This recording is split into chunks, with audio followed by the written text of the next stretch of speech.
Hey guys, Dave here. Welcome to Imagine Acre Wood. I'm out here with Droopy and his ladies today, and you can see Droop and Marmalade are just kind of laying in yesterday's leftover hay here. Anyways, today, guys, is going to be the start of what we're going to try and do, which is daily vlogs. We're going to try and bring you guys vlogs 5 days a week, Monday through Friday. Now, the exception will be holidays and also days where we, for whatever reason, our internet does not allow us to do an upload. So as you guys know, we are fully off-grid up here. We do our uploads. I don't know if all of you guys know, but some of you guys know we do our uploads from a mobile hotspot.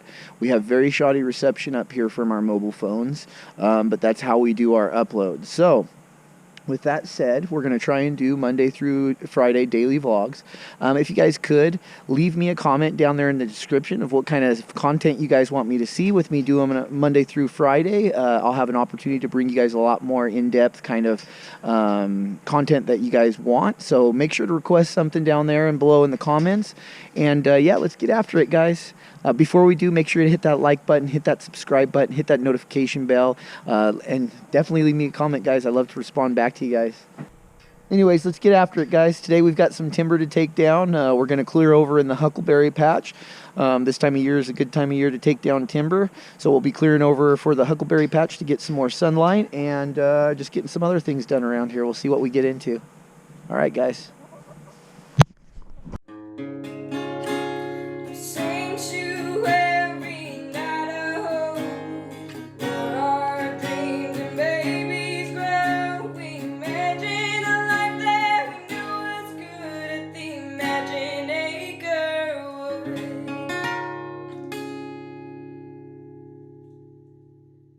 The kitties are all getting their pretty winter coats on them. And Dragon's a very pretty kitty. Aren't you, Dragon? Aren't you?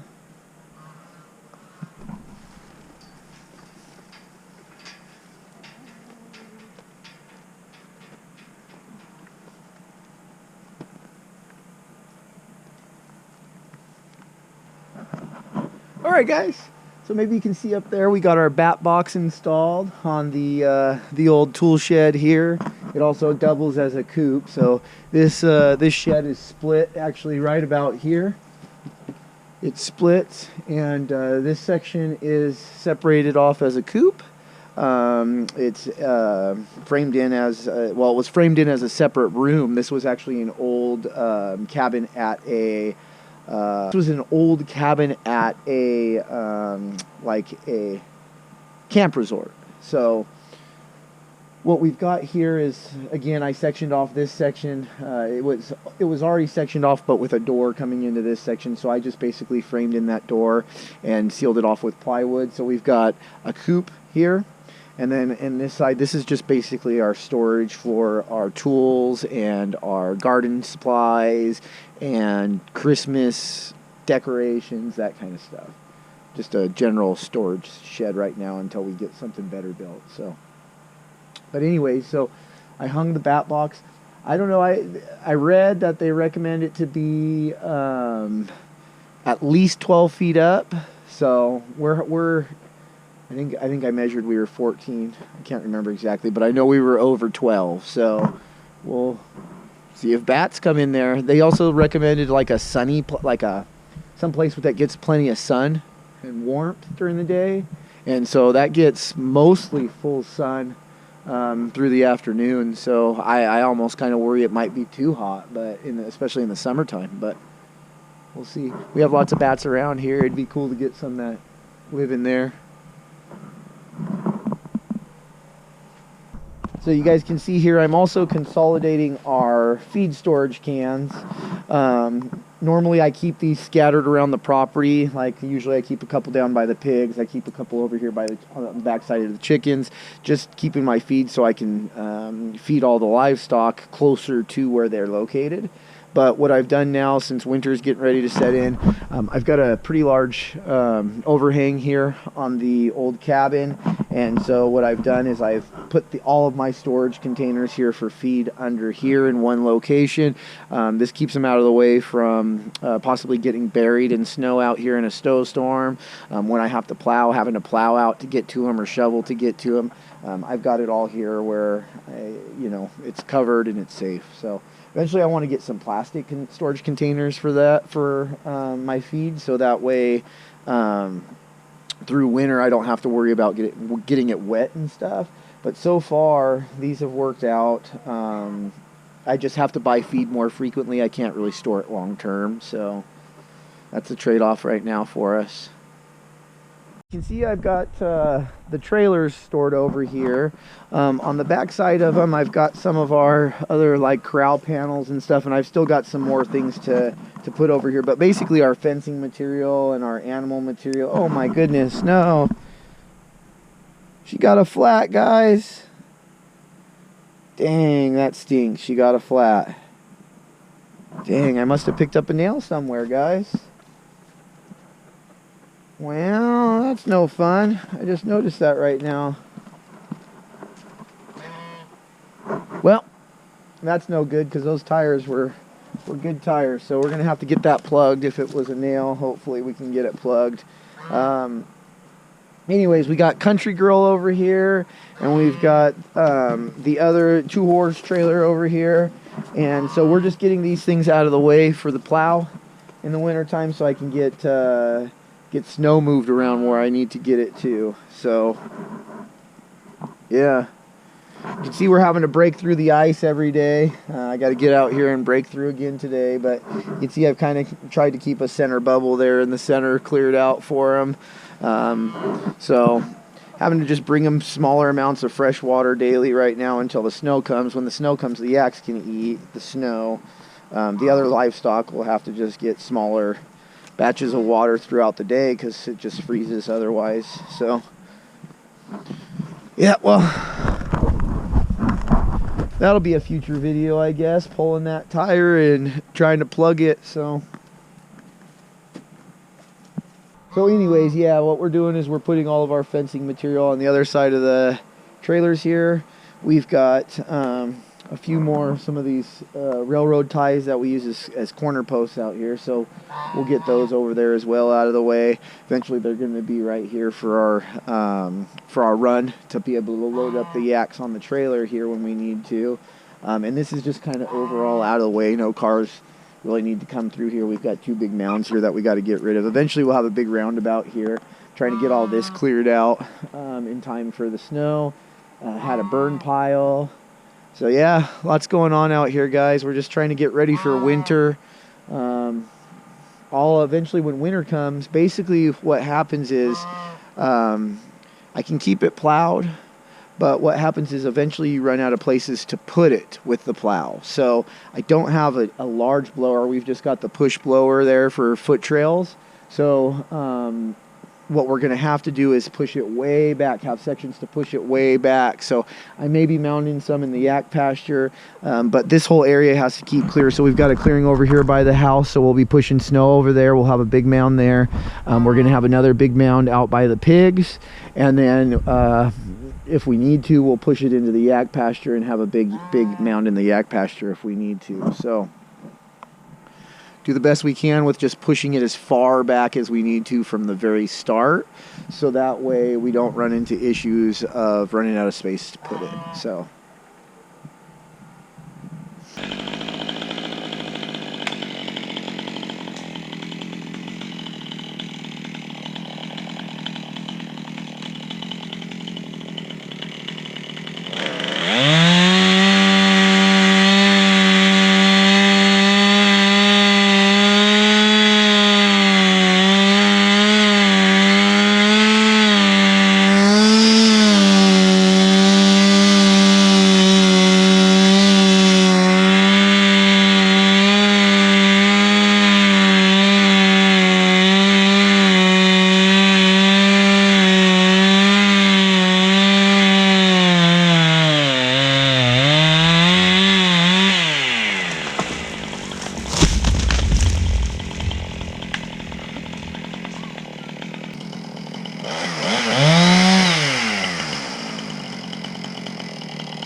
Alright guys, so we had a bit of a snag up. I was taking down a couple of birch here.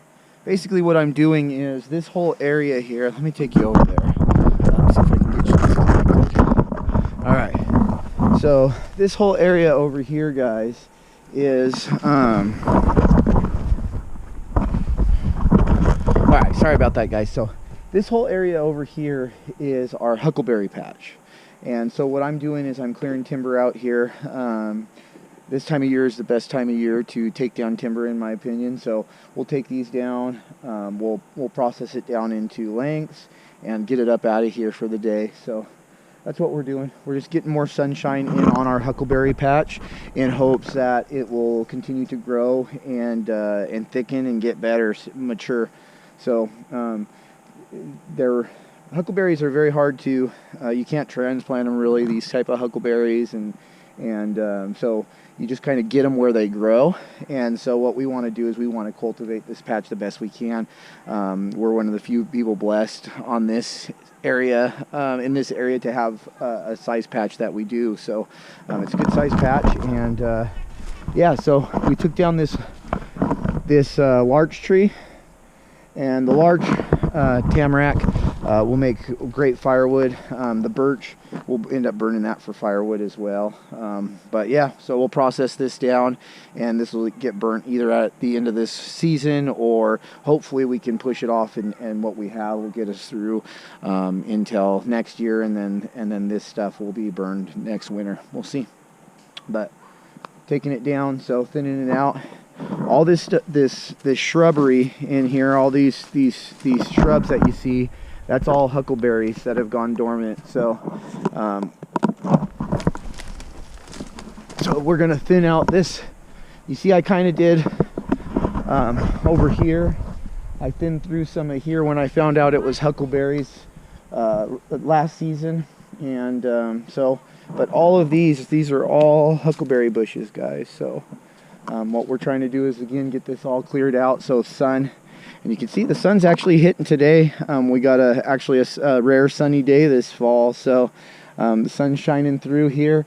Eventually what we'll do is we'll thin out the timber even more a little bit through here, in order to get that afternoon sun coming down into the huck patch. It gets a lot of sun when the sun's right here through the trees right here, and then, but I'd like to get some more afternoon sun through here. So that's what we're doing. I don't know if you guys can see this, but my birds follow me everywhere. I've got all the chickens over here. Howard's right there. Howard, what do you need?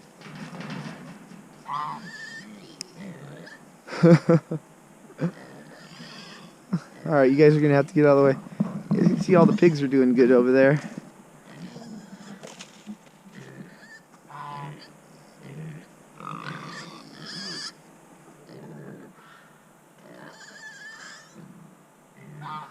We got Nutella over there. Is going to have to be separated soon. Nutella is pregnant, so she's going to have to be separated. So tomorrow's chore is actually going to be to finish that A-frame shelter that I'm working on over there. I've got a bunch more of those road shingles, or roof shingles, sorry, the roof panels. So we're going to take those and we'll finish off this A-frame structure, cut the edges off or wrap them. I haven't decided yet. And then the pigs will have a fully enclosed A-frame shelter over there through winter. So I'll do a similar structure in here for Nutella for when she farrows, and she'll come in here and have piglets. Now Nutella is going to, she's one of our last kunes. We've got her and the other blonde one over there. Nutella is going to a farm down south, actually the farm that we got Miss K from. So she will be going down there. And once we're done with kunes, our remaining kune go down south to them. We'll be sticking mostly with Idaho pasture pig for the foreseeable future. So, all right. So if you guys are wondering what I've been using for a chainsaw out here on the homestead, I bought this one right when we got out here. First tool actually I bought when we moved out to the property here. I knew I was going to need it. It's come in really handy out here. It's done a really good job for me. It's been a pretty good workhorse. And this is the Husqvarna 455 Rancher. So if you guys are in the market for a chainsaw in this kind of size and this kind of entry-level chainsaw, this is a great chainsaw, guys. I can't, really say anything bad about it, to be honest with you. It's done really well for me. It's performed out here with everything I've asked for it. And, yeah, I'd like to have maybe a little smaller one for limbing. But I've used this for everything, guys. It's my only chainsaw, so it's been a great little chainsaw. And again, that's the Husqvarna 455 Rancher.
Alright guys, so that's the firewood haul today.